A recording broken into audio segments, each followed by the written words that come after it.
Britain today is diligently working to regain its influence on the international stage. In such times, the cunning British have looked for someone to pull the chestnuts out of the fire for them. Today, there is a rivalry and conflict between the British and Russians. However, the UK is unlikely to resolve it through military means for many reasons.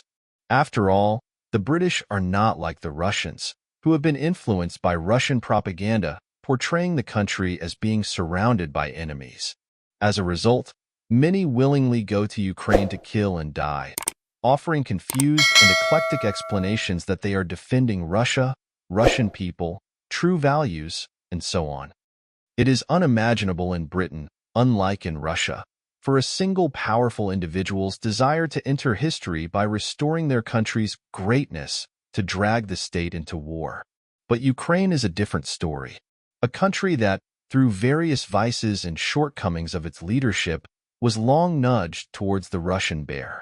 Now, the bear has snapped its jaws and reared up, and now, the British, taking their time, can observe and assess the bear's capabilities and take measures to counter it based on real examples. This might sound cynical, but there is no room for sentimentality in geopolitics. Britain, comfortably curled up on its islands, is closely studying Putin's reaction, who has carelessly and recklessly gotten stuck in the trap of the Ukrainian war. The lethargic slumber that transformed Britain from a dominant global power into a second-rate political country over the past half-century is passing. It's hard to say whether this is a meticulously thought-out plan stretched over decades or just a case of the stars aligning. I tend to believe it's the former.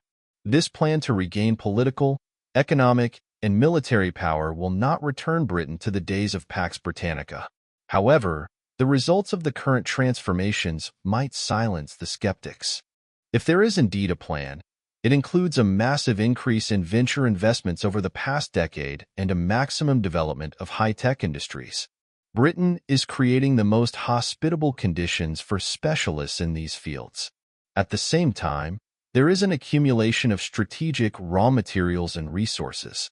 The British were among the first to understand that in the future, those who can concentrate and localize such industries within their country will be stronger. Even in the race to attract qualified labor, Britain is among the world leaders despite fierce competition, even among its allies. The British officials are also acting very wisely in attracting quality unskilled labor, creating highly comfortable conditions for employers of these workers in all aspects. In general, it seems that the British Parliament and government have long realized that the future belongs not to those with vast territories or an unprecedented amount of natural resources, but to those who can effectively use the so-called human capital. The maintained and even enhanced high professional reputation of the High Court of London, which includes guaranteeing the protection of private property, indirectly supports the economic power of the islands. Investments flow into the economy, even money from residents of potential adversaries of Albion works for the British economy. Over the past decade, disagreements with Commonwealth countries, Canada, and Australia have been resolved, and Britain has become a member of AUKUS, whose significant importance is well understood by China, which has shown poorly concealed irritation over this development. Additionally, the British Navy is now showing up on global sea routes much more frequently than in the previous 20 years.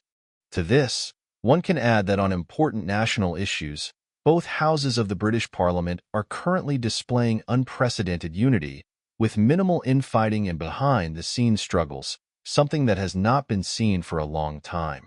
Apart from its cynically rational and cautious testing of new types of weaponry, military technologies, and its military doctrine on the battlefields of unfortunate Ukraine, Britain has also embarked on an unprecedented program for building new warships for the Royal Navy since the end of the Cold War. According to reports published by BAE Systems and Babcock, their shipyards will be working at full capacity for the next decade. Moreover, the defense budget, which is already approved at 2.5%, may well increase to unprecedented 3% of GDP.